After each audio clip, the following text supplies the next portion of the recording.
Vous écoutez la leçon biblique de l'Église de la Science chrétienne indépendante de Plainfield, située à Plainfield, New Jersey, États-Unis d'Amérique. Leçon du dimanche 7 mars 2021. Sujet, l'homme.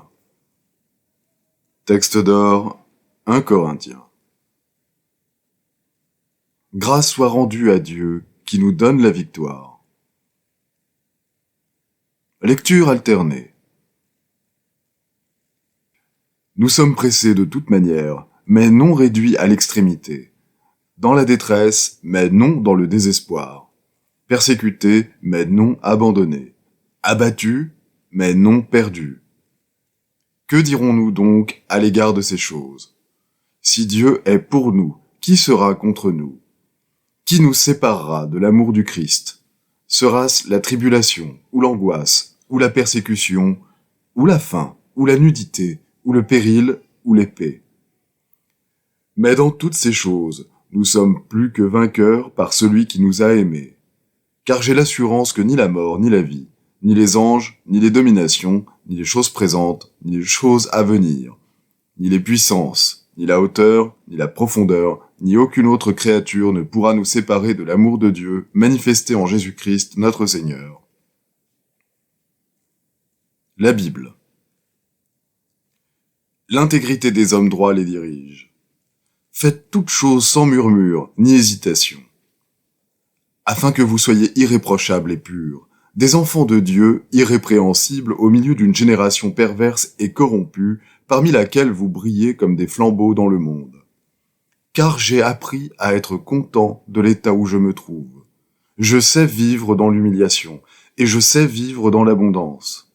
En tout et partout, j'ai appris à être rassasié et à avoir faim, à être dans l'abondance et à être dans la disette. Je puis tout par celui qui me fortifie. Joseph, âgé de 17 ans, faisait paître le troupeau avec ses frères. Israël aimait Joseph plus que tous ses autres fils, parce qu'il l'avait eu dans sa vieillesse, et il lui fit une tunique de plusieurs couleurs. Ses frères virent que leur père l'aimait plus que tous, et ils le prirent en haine. Ils ne pouvaient lui parler avec amitié. Ils le prirent et le jetèrent dans la citerne. Au passage des marchands madianites, ils tirèrent et firent remonter Joseph hors de la citerne, et ils le vendirent pour 20 cycles d'argent aux Ismaélites.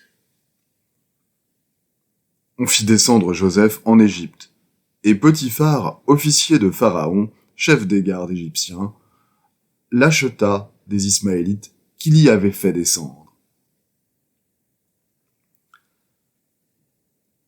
Son maître vit que l'Éternel était avec lui, et que l'Éternel faisait prospérer entre ses mains tout ce qu'il entreprenait. Après ces choses, il arriva que la femme de son maître porta les yeux sur Joseph et dit « Couche avec moi ». Il refusa, et elle le saisit par son vêtement, en disant « Couche avec moi ». Il lui laissa son vêtement dans la main et s'enfuit au dehors. Après avoir entendu les paroles de sa femme, qui lui disait « Voilà ce que m'a fait ton esclave », le maître de Joseph fut enflammé de colère. Il prit Joseph et le mit dans la prison. L'Éternel fut avec Joseph, et il étendit sur lui sa bonté. Il le mit en faveur aux yeux du chef de la prison. Et le chef de la prison plaça sous sa surveillance tous les prisonniers qui étaient dans la prison, et rien ne s'y faisait que par lui.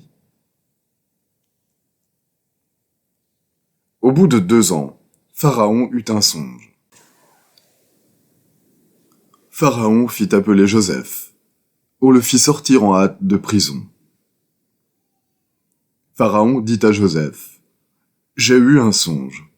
Personne ne peut l'expliquer, et j'ai appris que tu expliques un songe après l'avoir entendu. »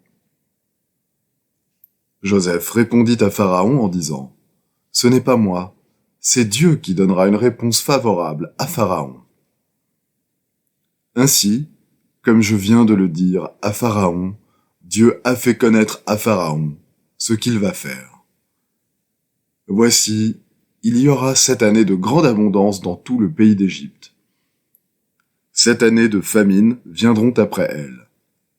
Maintenant que Pharaon choisisse un homme intelligent et sage, et qu'il le mette à la tête du pays d'Égypte. Ces paroles plurent à Pharaon et à tous ses serviteurs.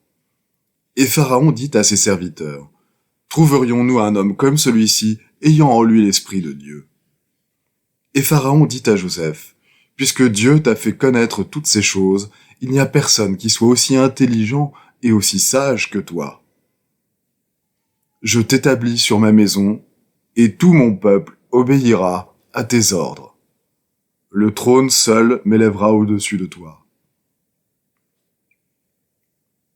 10 frères de Joseph descendirent en Égypte pour acheter du blé. Joseph vit ses frères. Joseph dit à ses frères, « Approchez-vous de moi. » Et ils s'approchèrent.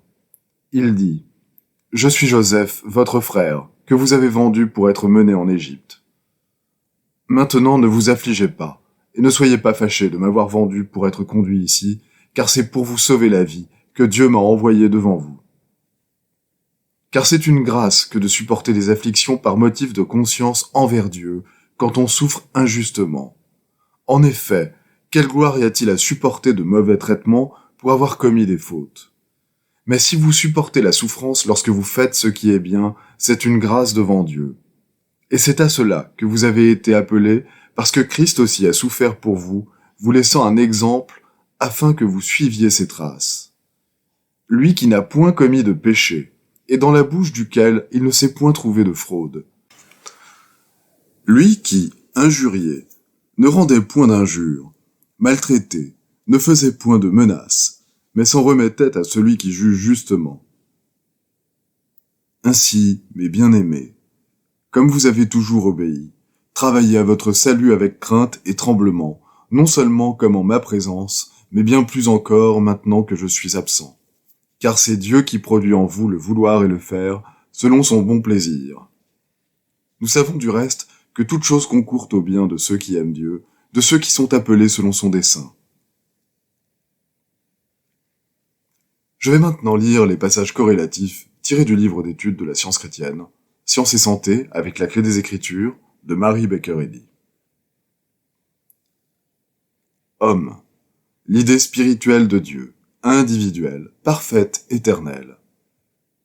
Dieu exprime en l'homme l'idée infinie qui se développe à jamais et qui, partant d'une base illimitée, s'élargit et s'élève de plus en plus. Le principe infini est reflété par l'idée infinie et par l'individualité spirituelle. Mais les prétendus sens matériels n'ont aucune connaissance ni du principe ni de son idée. Les capacités humaines s'étendent et se perfectionnent dans la mesure où l'humanité gagne la vraie conception de l'homme et de Dieu. L'entendement divin est l'âme de l'homme et donne à l'homme la domination sur toute chose.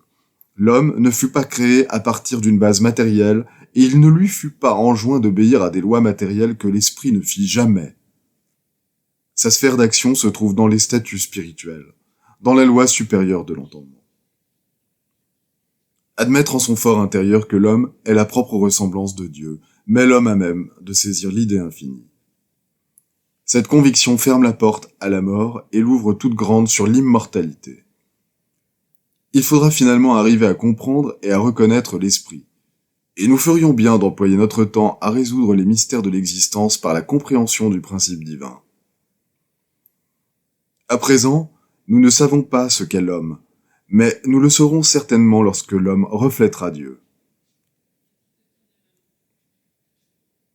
L'asservissement de l'homme n'est pas légitime. Il cessera dès que l'homme entrera en possession de son héritage de liberté, la domination que Dieu lui a donnée sur les sens matériels. Les mortels affirmeront un jour leur liberté au nom du Dieu Tout-Puissant. Alors, ils gouverneront leur propre corps par la compréhension de la science divine. Abandonnant leurs croyances actuelles, ils reconnaîtront l'harmonie en tant que réalité spirituelle et la discordance en tant qu'irréalité matérielle. Nous ne pouvons sonder la nature et la qualité de la création de Dieu en plongeant dans les eaux peu profondes de la croyance mortelle. Nous devons inverser nos faibles tentatives, nos efforts pour trouver la vie et la vérité dans la matière, et nous élever au-dessus du témoignage des sens matériels, au-dessus du mortel, jusqu'à l'idée immortelle de Dieu. Ces vues plus claires et plus élevées donnent à l'homme, à la ressemblance de Dieu, l'inspiration pour atteindre le centre et la circonférence absolue de son être. L'amour divin bénit ses propres idées et fait qu'elles se multiplient, qu'elles manifestent son pouvoir. L'homme n'est pas créé pour labourer la terre. Son droit de naissance est la domination, non l'assujettissement. Il est maître de la croyance à la terre et au ciel, étant lui-même subordonné uniquement à son Créateur. Telle est la science de l'être. Tôt ou tard, d'une façon ou d'une autre, il faut que tous s'élèvent au-dessus de la matérialité, et la souffrance est souvent l'agent divin qui pousse à cette élévation. Toute chose concourt au bien de ceux qui aiment Dieu. Telle est l'affirmation de l'Écriture. Pas à pas, ceux qui se confient en lui trouveront que Dieu est pour nous un refuge et un appui, un secours qui ne manque jamais dans la détresse. Travaillez à votre salut. Voilà ce qu'exigent la vie et l'amour, car à cette fin, Dieu opère en vous. Faites-les valoir, vos talents, jusqu'à ce que je revienne. Attendez votre récompense, et ne vous lassez pas de faire le bien. Si dans vos efforts, vous êtes assaillis par des difficultés terribles et que vous ne receviez aucune récompense immédiate, surtout ne retournez pas à l'erreur, et ne devenez pas un traînard dans la course. Il faut que le moi humain soit évangélisé. Dieu nous demande d'accepter aujourd'hui même cette tâche avec amour, d'abandonner aussi vite que possible le matériel et de travailler au spirituel qui détermine ce qui est extérieur et réel. L'entendement divin exige à juste titre de l'homme toute son obéissance, toute son affection et toute sa force. Aucune restriction n'est faite en faveur d'une fidélité moindre. L'obéissance à la vérité donne à l'homme pouvoir et force. La soumission à l'erreur entraîne la perte du pouvoir. En dehors de cette science, tout est muable. Mais l'homme immortel, en harmonie avec le principe divin de son être, Dieu, ne pêche, ne souffre, ni ne meurt. Les jours de notre pèlerinage se multiplieront au lieu de diminuer, lorsque le royaume de Dieu viendra sur la terre. Car le vrai chemin mène à la vie, non à la mort, et l'expérience terrestre dévoile le caractère fini de l'erreur et les capacités infinies de la vérité, dans laquelle Dieu donne à l'homme la domination sur toute la terre. En tout temps et en toutes circonstances, surmonter le mal par le bien. Connais-toi toi-même, et Dieu te donnera la sagesse qu'il te faudra pour remporter une victoire sur le mal, et il t'en fournira l'occasion. Revêtu de la panoplie de l'amour, vous êtes à l'abri de la haine humaine. Lorsque vous dépassez l'ancien, vous ne devriez pas craindre de revêtir le nouveau. Vos progrès peuvent susciter l'envie, mais ils attireront aussi le respect. Lorsque l'erreur se présente à vous, n'épargnez pas la réprimande ou l'explication qui détruit l'erreur. Ne respirez jamais une atmosphère immorale, à moins que ce ne soit dans le dessein de la purifier. Fixez fermement votre pensée sur tout ce qui est permanent, bon et vrai, et vous le ferez entrer dans votre existence dans la mesure où cela occupera vos pensées. L'homme marche dans la direction vers laquelle il tourne ses regards, et là où est son trésor, là aussi sera son cœur. Si nos espoirs et nos affections sont spirituels, ils nous viennent d'en haut, non d'en bas, et portent comme jadis les fruits de l'esprit. Si le disciple avance spirituellement, il fait des efforts pour arriver. Il se détourne constamment du sens matériel et porte ses regards vers les choses impérissables de l'esprit. S'il est sincère, il prendra la chose au sérieux dès le début et avancera chaque jour un peu dans la bonne direction, jusqu'à ce que finalement il achève sa course avec joie. Le bien et le mal, la vérité et l'erreur lutteront dans l'entendement des élèves, jusqu'à ce que la victoire demeure du côté de la vérité invincible. Les devoirs quotidiens de Mary Baker Eddy. Prière quotidienne. Il sera du devoir de tout membre de cette Église de prier chaque jour, que ton règne vienne, que le règne de la vérité, de la vie et de l'amour divin soit établi en moi et élimine de moi tout péché. Et puisse ta parole enrichir les affections de toute l'humanité et la gouverner. Règles pour les mobiles et les actes. Ni l'animosité, ni un attachement purement personnel ne doivent déterminer les mobiles ou les actes des membres de l'Église mère. Dans la science, l'amour divin seul gouverne l'homme, et un scientiste chrétien reflète les douces aménités de l'amour en réprouvant le péché et en manifestant un véritable esprit de fraternité, de charité et de pardon. Les membres de cette Église doivent journellement veiller et prier pour être délivrés de tout mal, pour ne pas prophétiser, juger, condamner, conseiller, influencer ou être influencé d'une manière erronée. Vigilance face au devoir. Il sera du devoir de chaque membre de cette Église de se défendre journellement contre la suggestion mentale agressive et de ne pas se laisser entraîner à oublier ou à négliger son devoir envers Dieu, envers son leader et envers l'humanité. Par ses œuvres, il sera jugé et justifié ou condamné.